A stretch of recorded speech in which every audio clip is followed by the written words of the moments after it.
Hey everybody, Scott here. So I got a question from Rick and several other folks about the setup that I use on my Sony cameras, and I thought there was no better way to show these settings than to set up a new camera. I just picked up another A7R Mark II. I have a different video explaining why I got the Mark II versus the Mark III, so you can go check that out. I'm gonna go ahead and take this guy out of the box, pop a battery in, and then set up a little different camera here. So I'll just record the screen setup of everything that we're doing here. So let me get started on this. All right, we're gonna power this camera on first time, just right out of the box. And so let's go through the settings. All right, we're gonna do things in English. I will have to set the date and time. So we'll go over to San Francisco, daylight savings on for me, and we'll set the time. This will be a little bit boring, but hey guys, you know, this is what you gotta do when you get a new camera, right? And it is, roughly, I'm not even sure what time it is. It's about 1 p.m. I'll go fix that a little bit later. So we'll just cycle that around. Very good. Enter on that. And even though I live in the United States, I still do day, month, year. It just makes more sense to me. All right. I'm not going to do the Sony PlayStation setup or Play Memory setup just yet. I'm going to go into the menu and we're just going to walk through, menu by menu. What do we need to do here? How do we have to set up? So image size, 42 megapixels is fine. We got our aspect ratio 3:2 is good quality. I want to be raw. All right. And I'm okay with compressed. That's fine. File format, I don't do video recording very often, but in the event that I do, I'm usually just doing things that are pretty low key. So I'm going to leave it at AVC HD, no problem there. Same thing with that. I do change my bracket settings. I like to have my bracket order go slightly differently from negative to nominal and then up to the positive exposure. So we'll go with that. Flash mode, that's fine. Focus area, we'll change that to single point, and medium will be fine. I know that there's going to be a dial key that I'll adjust that when I'm shooting in the field. Great. Moving on. Nothing here really have to change. Focus settings are fine. Exposure. ISO auto, I'll start by setting that just to be 100 because I'm almost always on a tripod.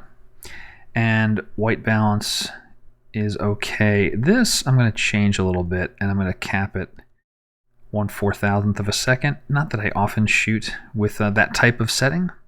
We'll do that. Metering mode multi is fine for me. Same thing with white balance. I'm shooting raw, so it doesn't really matter what the white balance is set. Same thing with that. Creative style. Going on. Picture profile I don't need. Long exposure noise reduction I want to turn off.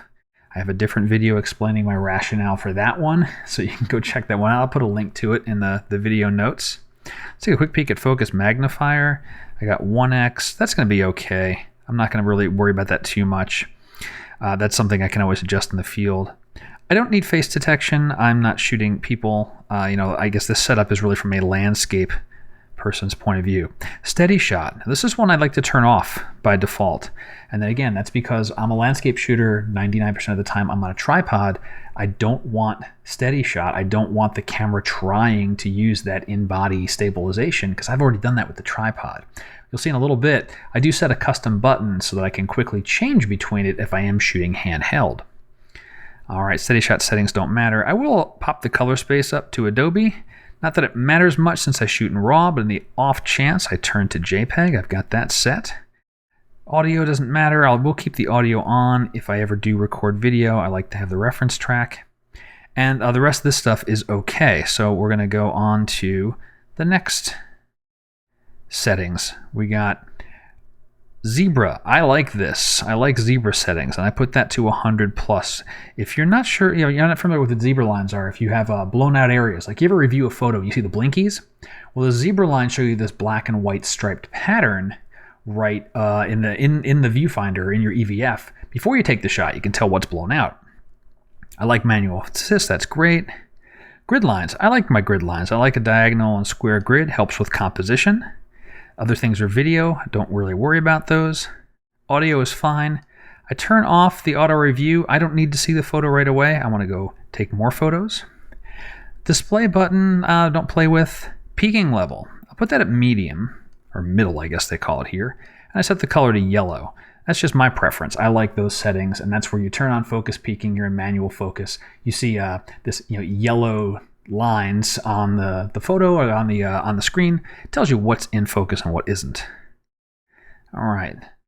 Live view setting effect on. I leave that alone. There are occasions I do use the creative modes, usually for black and white, so I can see the black and white in the viewfinder or on the LCD.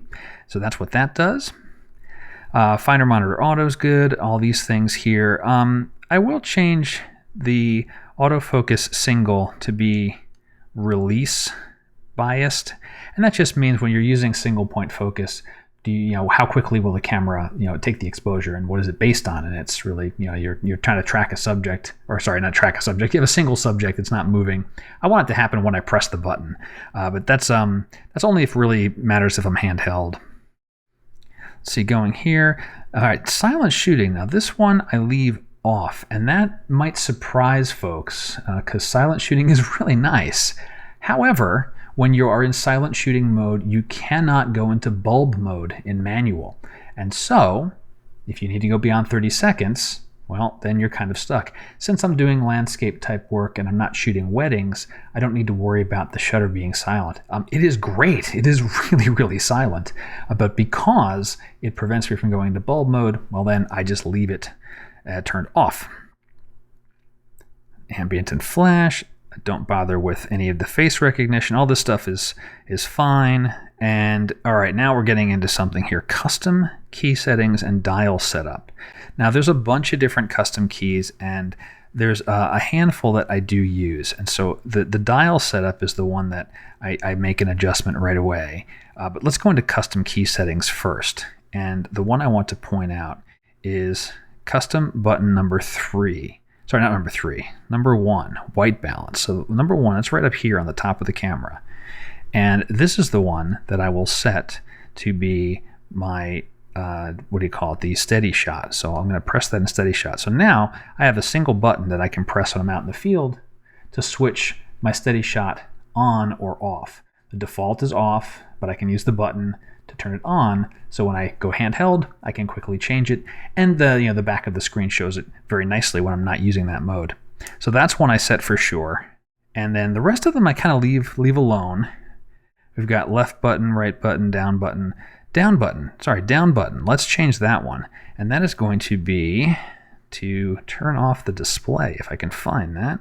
This might end up being on the dials as opposed to anywhere else. This is one of those. I never remember exactly where it is in the menu system, so I got to go hunt for it a little bit. Let's see, deactivate monitor. There it is. So now when I press the down arrow, or the down button, that'll turn off the monitor on the back of the screen, and that's handy for saving your battery life. What else? AM, FM button, that's this right here. I changed that to toggle, and so once I've made my composition, and I'm happy with what I want to do in the field, I'll press that button. It switches it to manual focus, and then I can tweak my composition or add a filter or whatever it might be, and I don't have to worry about trying to snap focus again. All right, those are my custom settings. Dial setups. You know what? I was thinking of this as the dial. That's the front and back dials up on the top. I don't play with those. I leave those as is. And this is all fine. This is all the stuff for sending things over to smartphones. Don't really play there. If you're loading applications from play memories, that is, there are a couple that are really handy, but that's not anything on the camera right now. As far as the display and the play, leave the rotation as is. Really don't do anything else with those. And the last is all these different settings here. Monitor brightness, all this type of stuff. That's all cool. Audio signals, I turn those off. I don't need a chirp when I'm snapping focus and so forth. I can see that in the camera. Let's see, everything else here is pretty all right. I will set the power save up a little higher. It's a little bit high, but I don't want the camera cutting out on me automatically. And I have spare batteries, so I carry that stuff with me. Let's move on to these types of things. Remote control, I certainly want that on, so I have my remote trigger. And USB connection, I'll change that to mass storage, and that's really for the play memory stuff. So if I do load some apps onto the phone, like I have the time lapse app, it's much easier to load things into the camera. I said phone, didn't I? Camera. Load things into the camera using your computer. And one of the ways you do that is you hook up the USB, connect it as mass storage. Let's see, we did everything else, area setting, etc. Now, copyright info, I will go in and set all this stuff. I'll tell it to write the copyright information. I'll set my name as the photographer. I'll set the copyright string as, copyright Scott Davenport. I'm not going to do that now because it's like you would expect. There's not a touch interface here. I've got to do a lot of clicking and scrolling and, shifting to get the capitalization things. It's like, typing text messages on a phone before we had smartphones. But I will set those things. And let's see, our last page is just, standard things, version and setting and so forth. And, it looks like I probably need to also do a firmware update on this one. I'm going to check the version. Yeah, this is 3.3. I'm pretty sure there's a 4.0 that's out now. So my very next step is going to be connecting this thing up and loading up the latest firmware.